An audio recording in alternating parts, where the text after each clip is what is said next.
누가복음 16장 19절.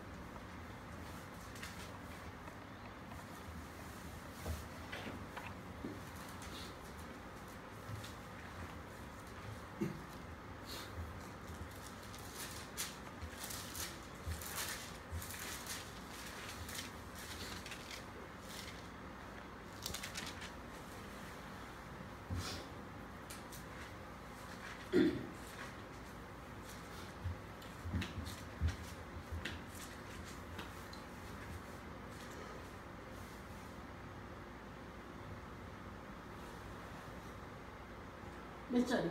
19절. 16장 19절.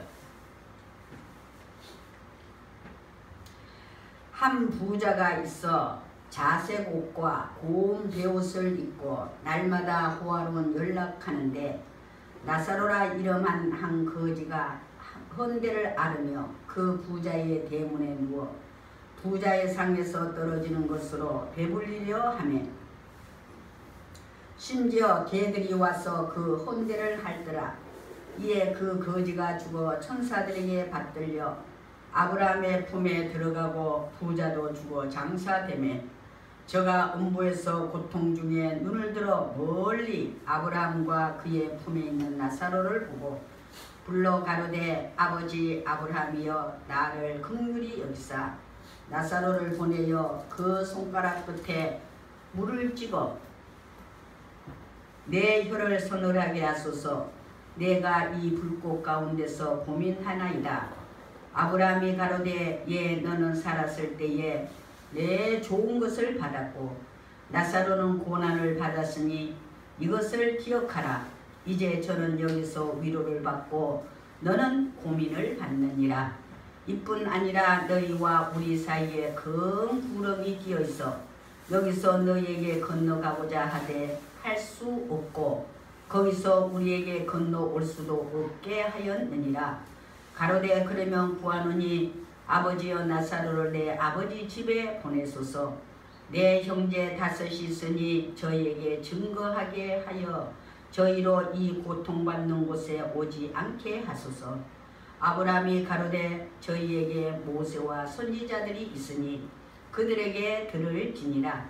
가로되 그렇지 아니하니이다. 아버지 아브라함이여 만일 죽은 자에게서 저희에게 가는 자가 있으면 회개하리이다.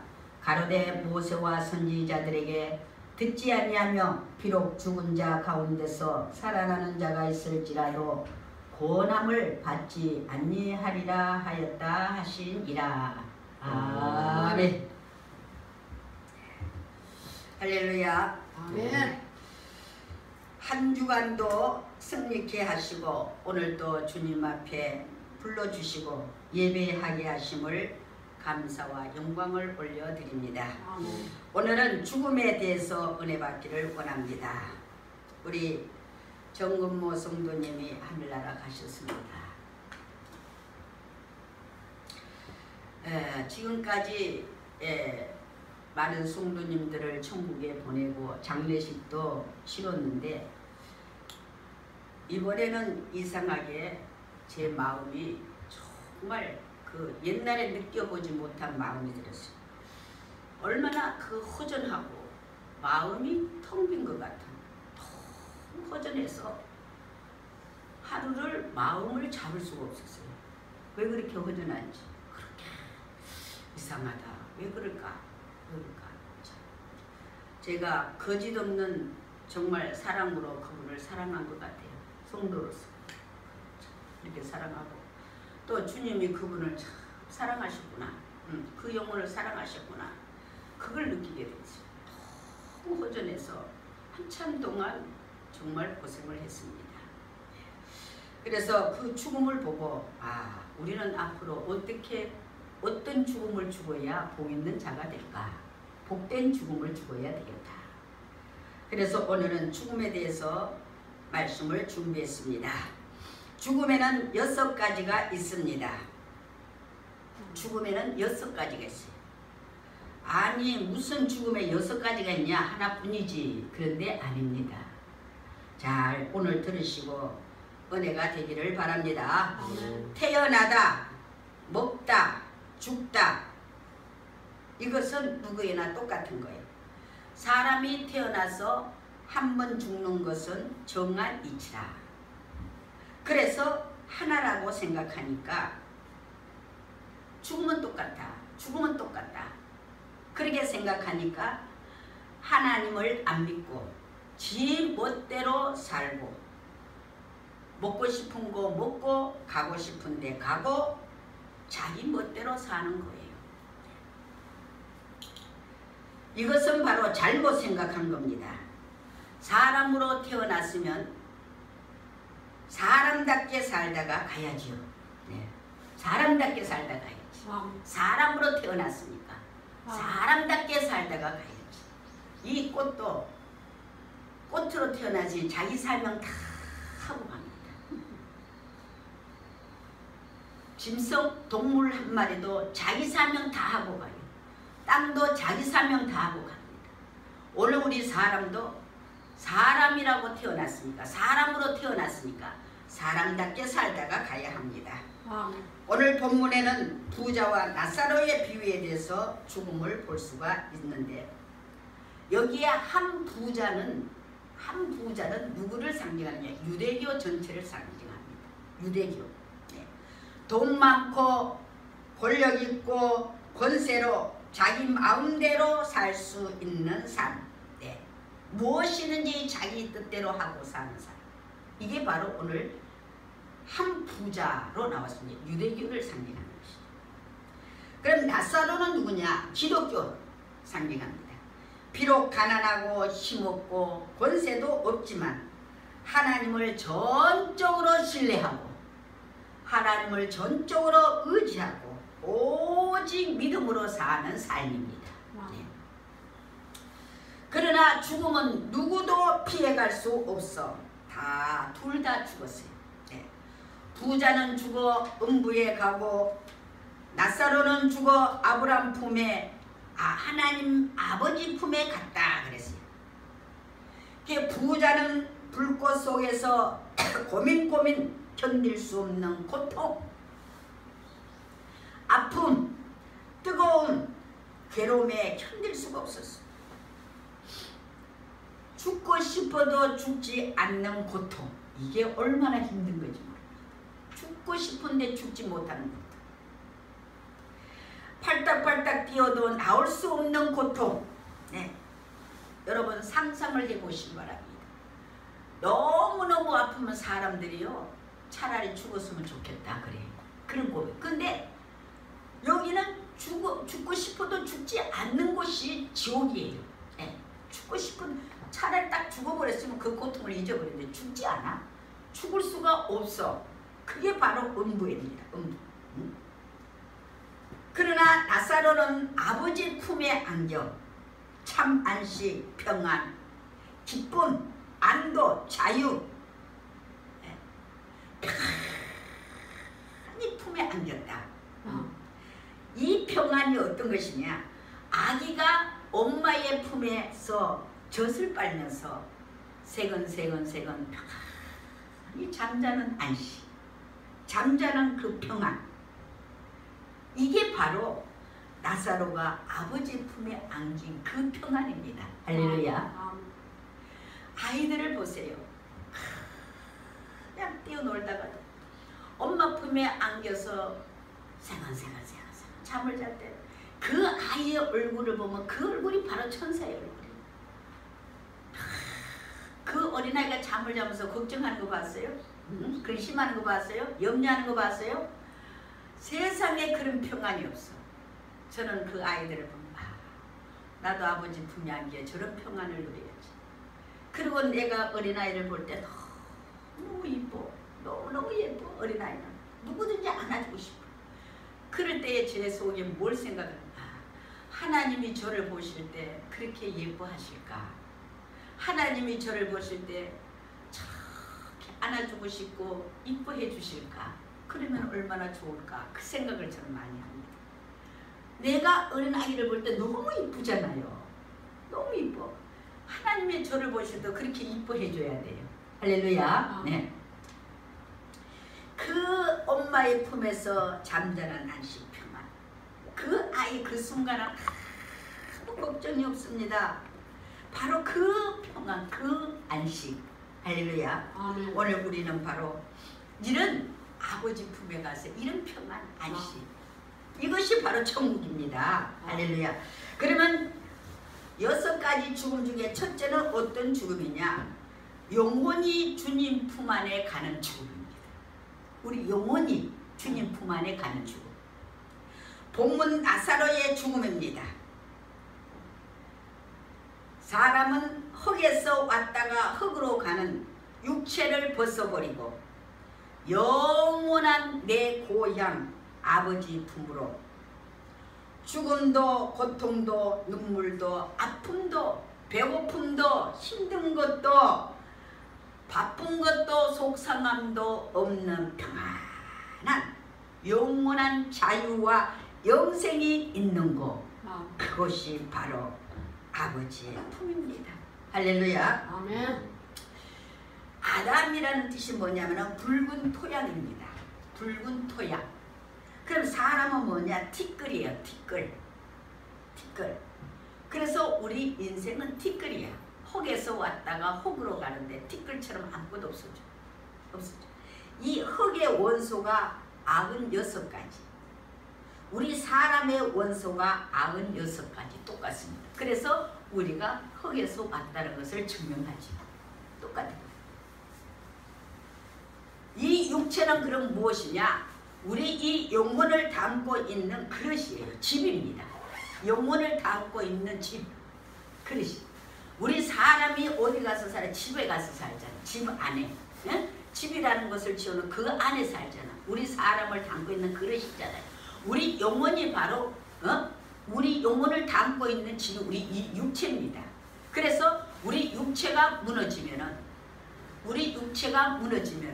우리 속에 있는 영혼은 이제 아버지 집에 본향으로 가게 되는 거예요.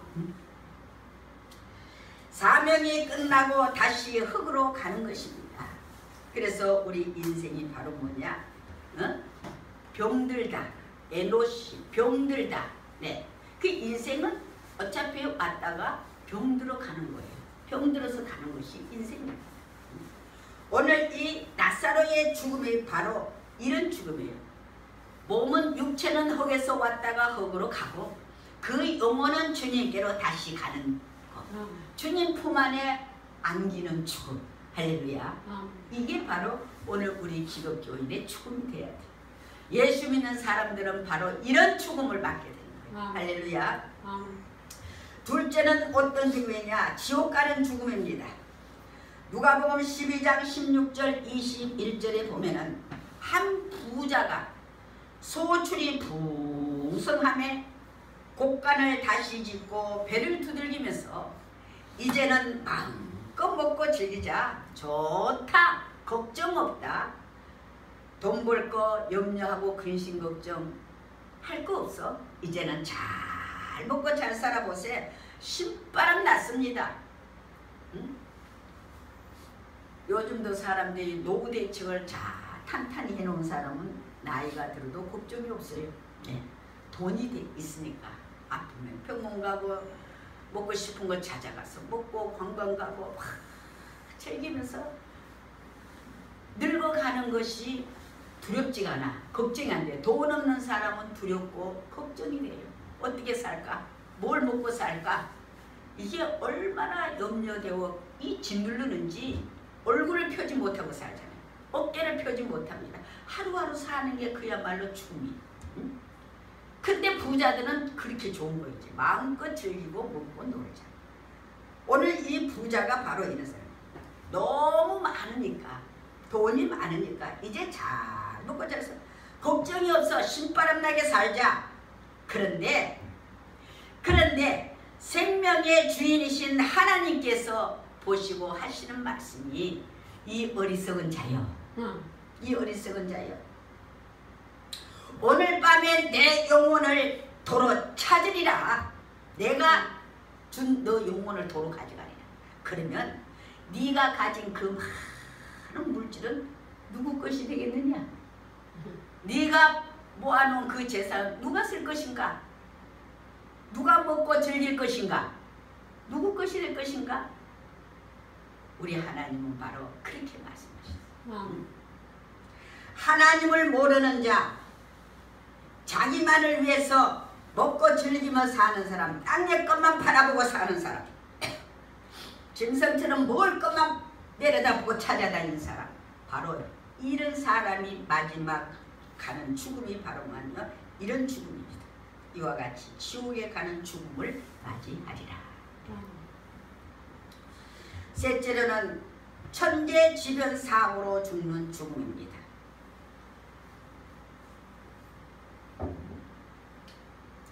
누가복음 8장 40절 56절의 말씀에 회당장 야이로의 딸이 나옵니다. 회당장이라 회당의 최고 우두머리예요. 우두머리. 책임자, 회당의 책임자라는 뜻입니다. 그 책임자의 외동딸이 있었는데 12세, 12살이에요. 네. 그런데 이 12살이 유대 사회에서는 결혼을 할 수 있는 나이입니다. 그러니 얼마나 아름다운 나이, 이쁜 나이, 이제 막 피어나는 꽃띠 중에 꽃띠예요. 네. 이렇게 예쁜 딸이 죽게 되었다. 아버지의 슬픔이 하늘이 무너졌죠. 하늘이 무너졌죠. 여러분 생각해 보세요. 요즘도 사고로 자기 아들, 딸들이 젊은 나이에 학생들이, 청년들이 갔을 때 그 부모는 이제 그 인생은 정말 끝나는 거예요. 평생을 사는 그 삶이 아니래요. 먹어도 먹는 것이 아니고 완전히 가정이 깨어지더라고요. 그 고통이, 그 인생의 기쁨, 삶을 몽땅 다 걔가 다 가져가는 거예요. 그 가정이 완전히 풍지박산이 돼요. 정상적인 가정으로 살지. 그런 가정을 너무나도 많이 봤어요. 그 한 생명, 자녀의 그 한 생명이 이렇게 부모와 온 가정을 다 깨뜨려 버리는 거예요. 얼마나. 그런데 보세요. 회당장은 외딸이에요. 이제 결혼할 수 있는 꽃띠 중에 꽃띠예요. 이런 아이가 갑자기 죽었다? 하늘이 무너진 거지. 그 슬픔은 이루 말할 수 없죠. 그 고통은 아무도 모릅니다. 당해보지 않는 사람은 몰라요. 자녀를 먼저 보낸 부모만이 그 심정을 이해를 하죠. 이런 일들이 여러분 과거, 현재, 미래도 항상 일어나는 일들입니다. 지금도 일어나고 있어요. 비행기 사고, 자동차 사고, 지진, 폭발, 태풍, 장마, 일터에서 오다 가다 화재와 벼락으로 갑자기 죽은 자가 너무 많습니다. 어린아이부터 어른까지 아무도 예기치 못하고 상상하지 못한 일들이 하루아침에 일어나는 거예요. 하루아침에. 이 일을 누가 감히 조금이라도 예감하고 있는 게 아니에요. 갑자기 일어나죠. 제가 아는 어떤 사람도 새벽에 갑자기 가게에 불이 나서 정말 시간톨 건지지 못하고 몽땅 다 전수가 됐어요. 사람이 완전히 옹해져버린 거예요. 입이 이렇게 부르터서 말도 못하고 정신이 다 나가버렸어요. 정신이 다. 하루아침에 이렇게 여러분 사고, 사건이 지금도 현재도 앞으로도 계속 일어납니다. 집에서 일어나지요. 심지어 여러분 유치원에서도 일어납니다. 하늘과 땅에서 이런 죽음이 너무 많아요. 현재도 많이 일어납니다. 오늘도 일어나고 있습니다. 응? 회당장의 이 믿음으로 이 아이가 살아났다는 것입니다. 할렐루야. 이런 갑작스러운 죽음을 당해도 그 아버지 회당장의 믿음으로 일어났어요. 말씀에 두려워 말고 믿기만 하라. 할렐루야. 두려워하지 말고 믿기만 하라. 생명의 주인이신 예수님을 믿으라 그러죠. 네, 예수님을 믿을 때 그 생명이 다시 살아났어. 할렐루야. 아멘. 내 딸을 고쳐주소. 내 딸을 살려서 너가 두려워하지고 믿지 마라. 생명의 주인, 너 딸의 생명의 주인은 나다. 나를 믿느냐? 그때에 믿습니다 할 때 예수님은 그 딸을 고쳐주었어. 할렐루야. 아멘. 넷째로는 어떤 죽음이냐? 물리적으로 창과 칼에 죽는 죽음입니다. 마태복음 27장 46절 엘리 엘리 나마 사박다니 나의 하나님 어찌하여 나를 버리시나이까. 누가 말씀하셨죠? 예수님께서 말씀하셨죠. 예수님이 십자가에 못 박혀 돌아가시면서 마지막 하신 말씀, 나의 하나님 어찌하여 나를 버리시나이까. 그 말씀을 하시고 예수님이 운명하셨습니다. 예수님은 로마 병정에 의해 창과 칼에 죽임을 당하셨습니다. 머리에는 가시로, 옆구리는 창으로, 손과 발은 못으로, 등허리는 채찍으로. 얼마나 아프셨을까? 얼마나 목이 말랐었을까? 얼마나 힘들었을까? 얼마나 고통스러웠을까? 여러분, 우리 손가락에 가시 하나 박혀도 너무 아픕니다. 예수님의 그 모든 것을 머리부터 발까지 찔리고 찢기고 피가 나고 뼈가 부셔지는 그 아픔, 그 고통, 물과 피를 다 쏟으면서 돌아가신 그 고통이 여러분 상상해 보세요. 상상이 안 되죠? 응?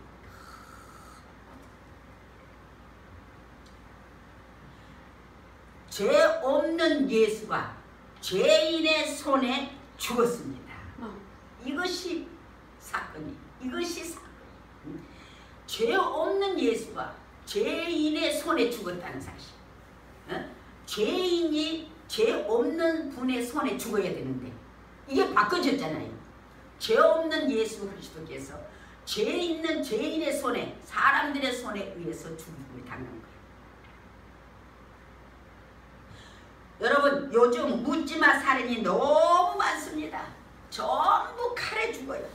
길 가는 자도, 애인도, 부모도, 친구도, 남편도, 사랑도 기분 나쁘면 다 찔러. 그냥 이유 없이 죽어. 이유가 없어.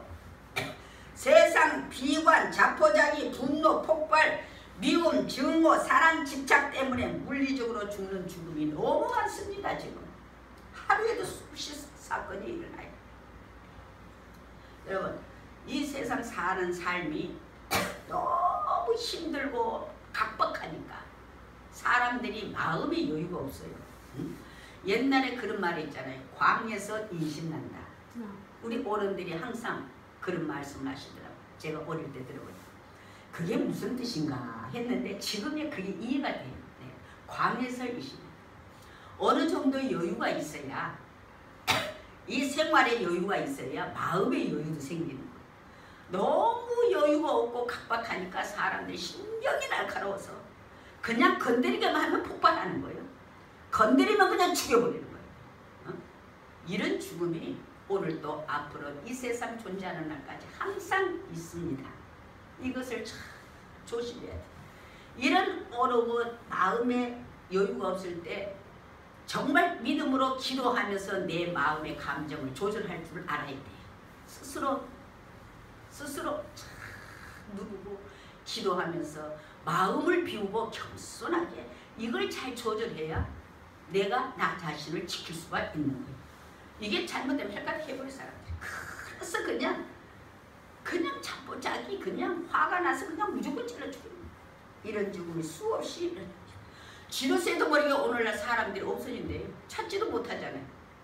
어떻게 가서 죽은지 시체도 못 찾아요. 이런 죽음. 네. 다섯째로 어떤 죽음이냐? 참수형으로 죽는 죽음입니다. 사도행전 12장 2절 요한의 형제 야고보를 칼로 죽이니 아그리파 제1세 헤롯 왕에 의해서 목이 베어 죽었어요. 마태복음 14장 세례 요한은 분봉한 헤롯에 의해 목이 베어 죽는 참수형입니다. 스데반 집사는 돌에 맞아 죽는 순교형입니다. 이렇게 참수형으로 죽는 죽음이 많습니다. 예수님의 12제자 모두 다 참수형에 십자가를 지고 죽었어요. 바로 십자가, 거꾸로 십자가, 옆으로 십자가 다 틀리게. 그래서 베드로는 주님이 십자가 바로지네. 내가 어떻게 바로질 수 있는? 나는 거꾸로 십자가 지고으면 좋겠어요. 네. 이 딱 이렇게. 그러니까 참수형으로 죽는, 이렇게 참수형으로 죽는 죽음이 가장 무섭고 잔혹한 죽음입니다. 그 순간 이 생명이 목숨이 끝날 때까지 그 불안, 공포 말할 수 없지요. 안 그래요? 암 환자가 사형 선고를 받거든. 내가 앞으로 한 달, 2달, 3개월밖에 못 산다. 그때부터 그 마음이 얼마나 불안하겠어. 내가 죽는다는 생각. 이런 참수형으로 죽는 죽음이 많습니다. 마지막 6째 죽음이냐, 생리자아가 죽는 죽음이에요. 사도행전 21장 13절, 나는 주 예수의 이름을 위하여 핍박받을 뿐 아니라 예루살렘에서 죽을 것도 각오하였노라. 갈라디아서 2장 20절, 내가 사는 것은 나를 사랑하사 자기 몸을 버리신 하나님의 아들을 믿는 믿음 안에서 사는 것이라. 빌보 4장 11절은 내가 어떤 형편이든지 자족하기를 배웠다. 고린도전서 15장에 나의 나는 것은 주의 은혜라. 사나 죽으나 나는 주의 것이라. 할렐루야. 네, 사도 바울이 이렇게 고백합니다. 나는 사나 죽으나 주의 것이다. 주의 것이다. 오직 나는 예수 그리스도를 위해서 핍박받고 죽을 각오가 되어 있다. 네, 주님을 위해서 죽겠다. 그의 은혜가 헛되지 않도록 날마다 죽노라. 이런 고백. 이 죽음이 바로 뭐냐? 자기 생리 자아가 죽는 연습이에요. 자기 생리. 내 생리가 죽고 내 자아가 죽어야 내가 사는 거예요. 사도 바울이 매일매일 죽는 연습을 했습니다. 자기 자신을 죽였어요. 어? 자기 자신 죽이잖아요. 우리 권사님 항상 말씀드려요. 내가 참아야지. 내가 참아야지. 그게 죽는 거예요. 가정에서. 내가 참지 않으면 가정이 꼴까닥 뒤집어져. 내가 참아요. 참고 또 참고 또 참고. 그게 날마다 나를 죽이는 연습이에요. 내 생리를 죽이고 내 자아를 죽이고 나를 죽이는 거예요. 어? 그렇게 죽지 않으면 살 수가 없어. 죽어야 돼. 응? 사도 바울이 바로 날마다 이런 죽음을 죽이면서 살았어요. 내가 살면 예수가 죽어요. 응? 내가 죽어야 예수가 삽니다. 내가 죽어야 생명을 살립니다. 하나님의 밀이 땅에 떨어져 죽지 않으면 새싹도 없고 열매도 없어요. 죽으면 생명을 얻게 됩니다. 하늘에 씨앗이 땅에 떨어 죽으면 그게 싹이 나고 꽃이 피고 잎이 피고 열매를 맺잖아요. 그게 사는 거예요. 오늘 내가 죽어야 사는 거예요. 내가 죽으면 생명을 얻게 되는 겁니다. 죽고자 하면 살고 살고자 하면 죽는다. 할렐루야. 사랑하는 성도 여러분, 어떤 죽음을 원하십니까? 육체를 위해 살다가 육체로 죽으시면 지옥입니다. 육체는 죽어도 영혼은 아버지 품에 안겨야지요. 전쟁, 질병, 사고, 사건으로 갑자기 죽었어도 안 됩니다. 스테반 집사처럼 야고보 요한처럼 순교는 못해도 날마다 내 자아를 죽이고 생리를 죽이고 자만과 고집과 불신을 죽이고 믿음으로 살다가 믿음으로 복받고 아브라함, 이삭, 야곱, 요셉처럼 그 수가 높고 나이 많아 기운이 지나여 죽어 열조에게로 돌아가매. 이것이 바로 자연사입니다. 자연사로 우리는 죽어야 합니다. 자연사로 주님께 가야 합니다. 복입니다. 우리 고정근모 성도님 참 자연사로 가셨어요. 얼마 오랫동안 고생하지 않고 병원에 있다가도 정말 그 당산 병원 빨리 가시세요. 많은 고통 겪지 않고. 그분이 평소에는 병을 모르고 살으셨어요. 그래서 저는 오래 살 줄 알았는데 그 생명은 아버지께라. 아버지 있어. 참 그렇게 했거든. 마지막 운명하시는 모습을 제가 가서 보고 마지막에 다 무엇을 때 요거만 이게 마지막 할 때 그 고통도 힘들더라고. 그 고통도. 그러면서도 내가 기도하고 신앙 고백을 자꾸 시키고 질문을 하고 그럴 때 그 산소호흡기를 끼고서도 아멘 그러시더라고요. 성도 여러분, 창세기 25장, 35장, 49장, 50장에 보면 믿음의 조상들이 다 평안한 죽음을 맞았다 그랬어요. 우리 모두 믿음의 복을 받았으니 오늘 저와 여러분은 믿음의 복을 받았잖아요. 하나님께서 주신 선물 믿음, 구원, 영생 받았으니 죽음의 복도 받아야 됩니다. 마지막 죽음의 복도 받아야 돼요. 오래 고통 겪으면 안 돼요. 죽음의 복을 받아야 됩니다. 우리의 생명 주님께 맡기고 도와달라고 나를 죽이고 주님 의지하고 여러분 정말 복을 받아 요셉처럼 이 땅에서도 잘 되고 마지막 복된 죽음 할렐루야 복 있는 죽음 복 있는 자가 되시기를 주의 이름으로 축원합니다. 아버지 감사합니다.